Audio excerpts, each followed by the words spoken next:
We are talking retirement fight today, guys. Dustin the Diamond Poirier looking to beat Max Holloway for the third time and win the BMF belt on his way into sailing off into the sunset. Nick, let's break this one down because this is really...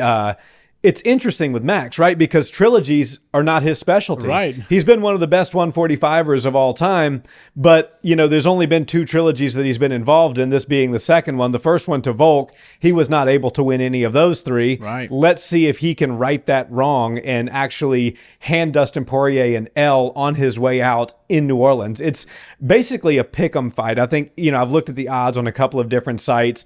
Max is like a plus 100 to a plus 110. Yep. Dustin's between a minus 108 to a minus 118. So it's kind of even money either way you look. And those lines honestly could shift before the fight happens. From a technical perspective, we've seen Dustin beat Max twice now. What are you looking at with this fight? What could be different for Max? And what does he need to do to get that victory over the Diamond? Well, this one's really exciting. And the fact that we've seen him fight twice before, but it was so long ago, the first one, and then we had one, years and years went by before we had the second one.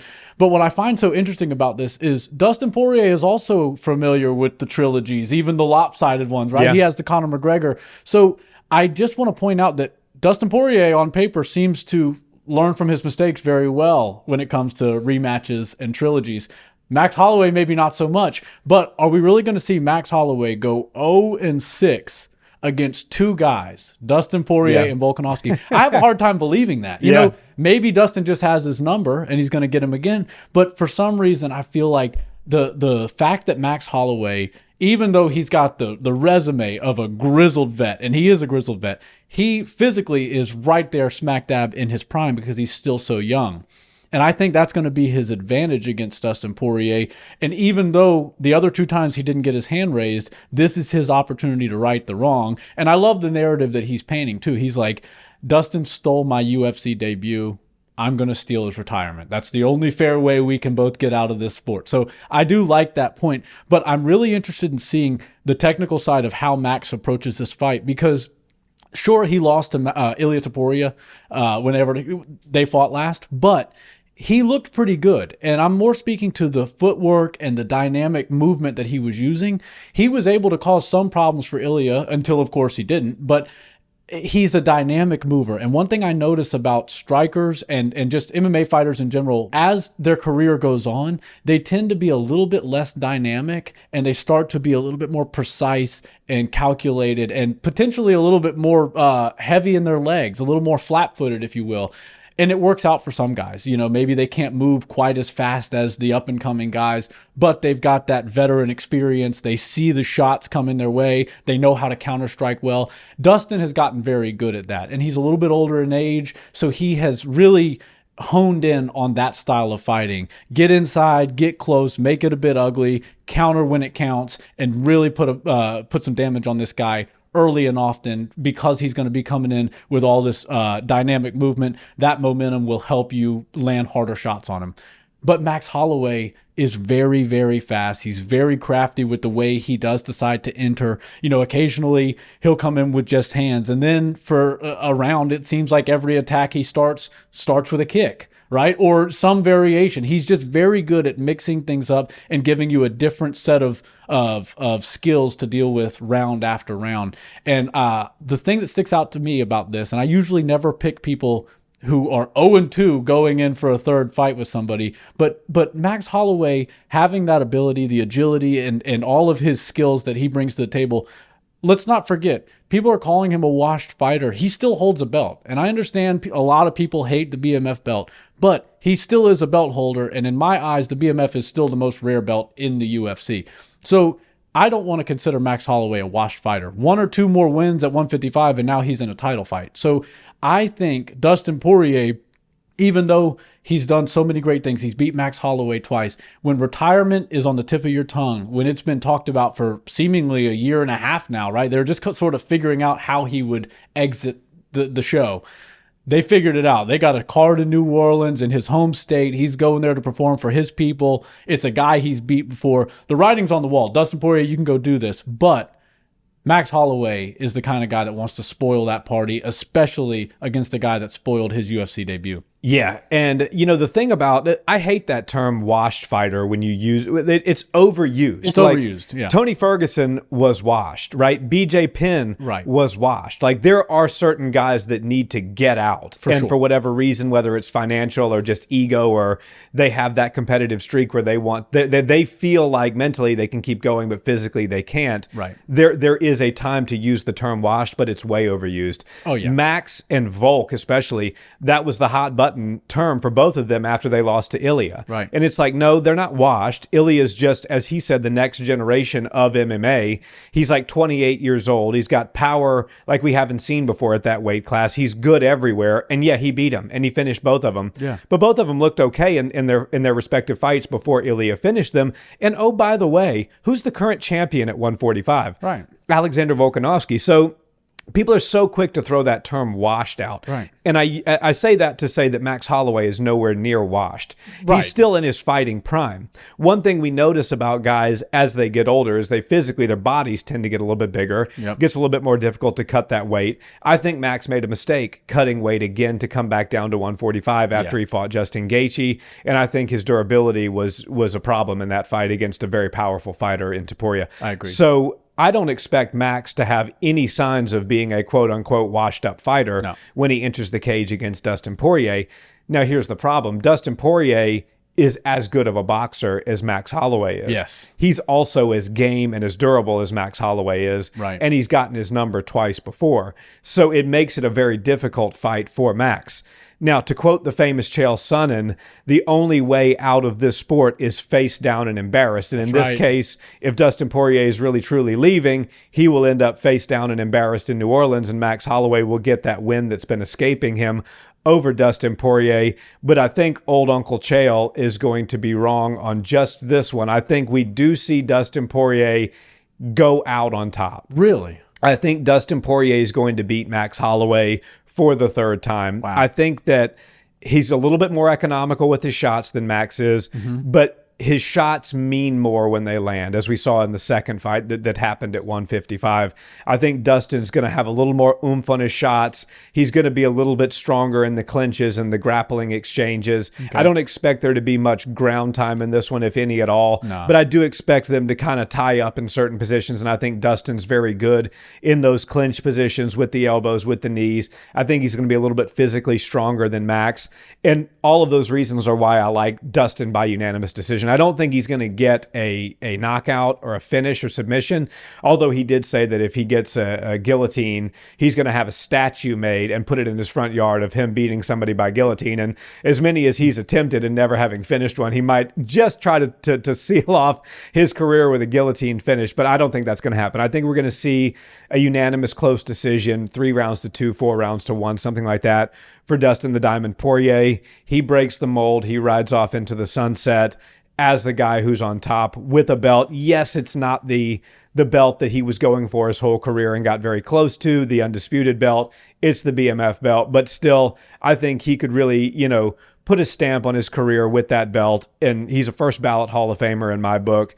And he gets out of there with a victory and he rides off into the sunset. Right. And you said something very interesting. You think this fight's going decision. So I have to ask, do you think if there's 30 seconds or they hear the 10-second mark left in the fight, and there is only 10 seconds left, are we going to see Dustin Poirier and Max Holloway point down to the Monster M, the can now, it used to be the M, now it's the can, and just throw it all out there? And if we do, could we see Max Holloway get a final last-second knockout once again like he did over Justin Gaethje? That would probably be the only way to make up for 2 losses to Dustin Poirier in one fight. Yeah, no, it's. I think the answer to your question is absolutely yes. We'll see it. I do think that we see the 5th round. So okay. I think that we do see the final 30 seconds or the final 15 or 10 or whatever they end up making it.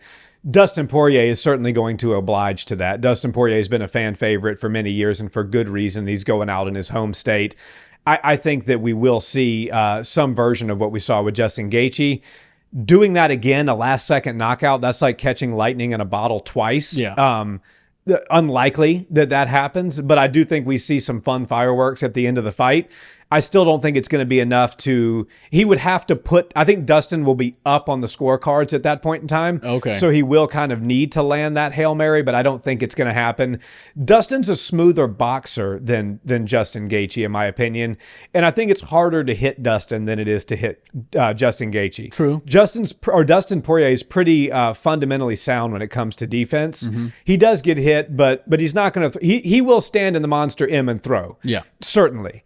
But I don't think that he's going to do it as wildly and exposed as Justin Gaethje did. So for that reason, I don't think we're going to see that last second viral knockout, possibly the greatest knockout in UFC history, be repeated. But I do think we get to see some fireworks at the end of the fight. Definitely. Absolutely. And I think it's going to be exciting. I'm leaning more towards the finish. And the reason I say that is because both guys are such entertainers. They're so fun to watch and their styles just match up perfectly. You're going to get a war every time they fight each other. So I really am interested in seeing who gets the advantage early on, because generally when we're talking about a younger fighter who's more dynamic, a little bit faster on his feet, they tend to do well in the early parts of the fight. And then the guy who has seemed to conserve his energy by not being as dynamic on his feet, maybe not putting so much lactic acid in his legs from bouncing around as much, but sort of picking his shots and moving around, that might be what Dustin Poirier has to do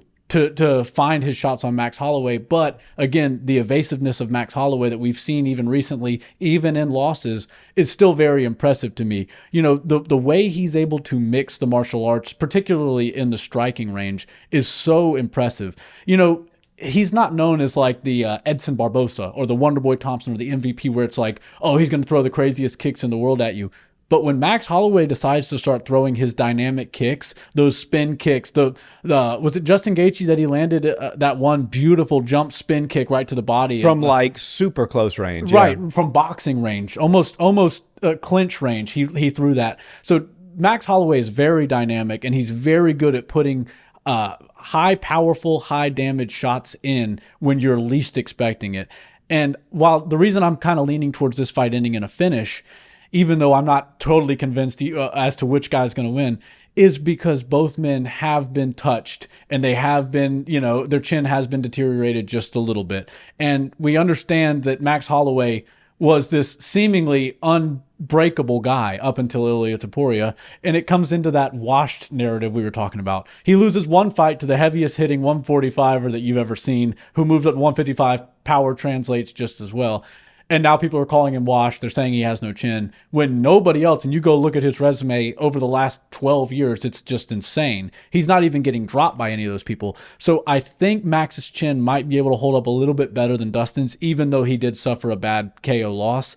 Dustin Poirier has also just been in war after war after war against tough opposition. So I'm really torn on this one, but I do disagree with you. I don't think we see this fight go to a decision, but I do hope that we see them point down to the floor at some point in it and get after it, regardless of when it happens. Ilia Topuria wanted to do it right at the beginning of the fight with Max. He wasn't having that. Maybe Dustin will try that again, test the water with it. But if not, I do think we get a high-pace, high-energy fight from start to finish, as long as it lasts.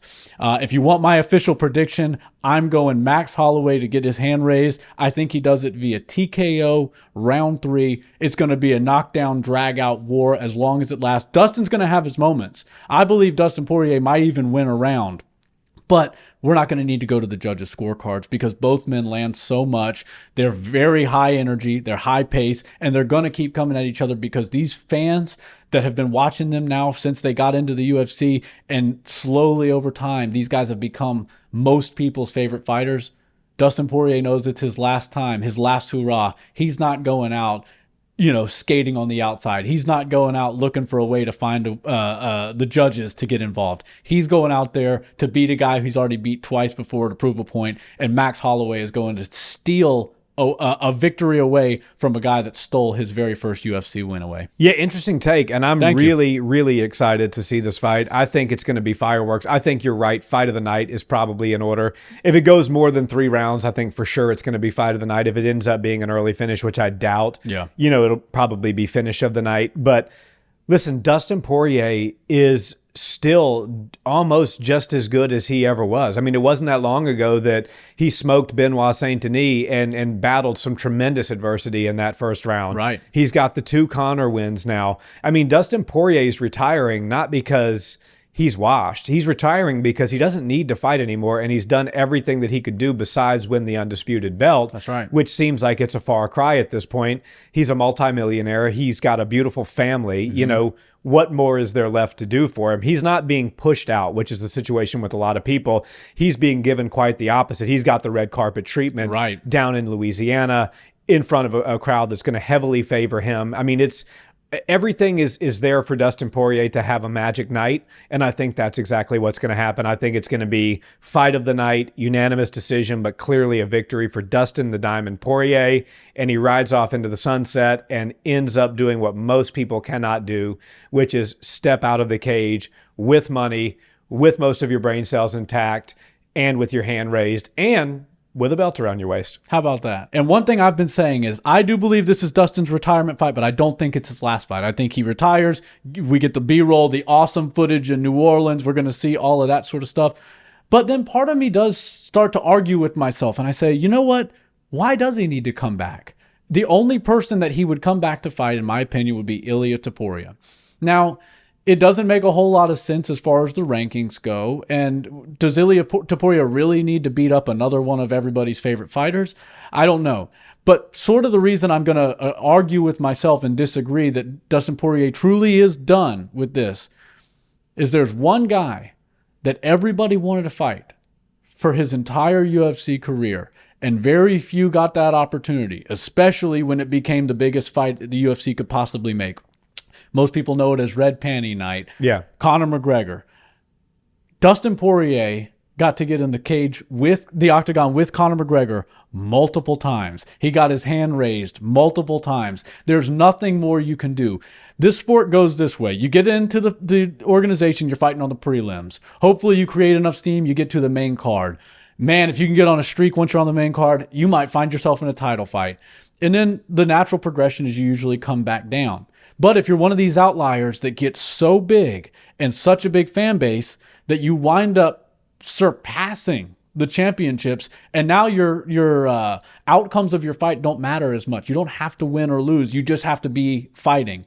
He got to fight Conor McGregor twice. There's nothing bigger in the sport. So I don't know if Dustin Poirier sees the Ilia Topuria fight, even though it's enticing, even though there's potentially an undisputed belt on the line, as being worth it. That's high risk, high reward. And when you come to think of it, he's already done what Ilia, Islam, and what everybody in the organization wanted to do at one point, which is fight Conor McGregor.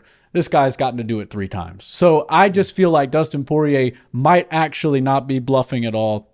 He might actually retire after this one. Yeah, I think that that's very well said. And if he, when you play with fire, you get burned. That's right. I think he's going to walk out with his hand raised and with the BMF belt around his waist. And what a perfect ending to a beautiful career. Do you roll the dice in a fight that would be heavily favored against you, against Ilia Topuria, and see what can happen if you can get that undisputed that has eluded you your whole career? I don't know. It's a risk-reward thing. I don't know offhand that the reward is high enough for the risk. It has to be an accolades thing. Yep. Because as you mentioned, he fought Conor McGregor 3 times. He's made multiple millions of dollars. He got pay-per-view bonuses on those fights, even though he wasn't technically the champion, right, or wasn't the champion at all. This fight with Max Holloway, he'll make a fortune. Mm-hmm. He's got companies. He's got everything he needs. So if he were to come back and fight Ilia, it would be strictly for an accolades thing. It's to see if he can get that belt that eluded him his whole career. And is that worth it for a guy that's got it all? I don't know. Yeah. I guess we'll see. But I think that he is going to end up getting his hand raised. He beats Max Holloway by unanimous decision. Yeah, we're going to have to see. Would we rather see Dustin fight one more time or full-blown ways to well TRT Dustin? Because apparently that's what's coming after retirement. I like that.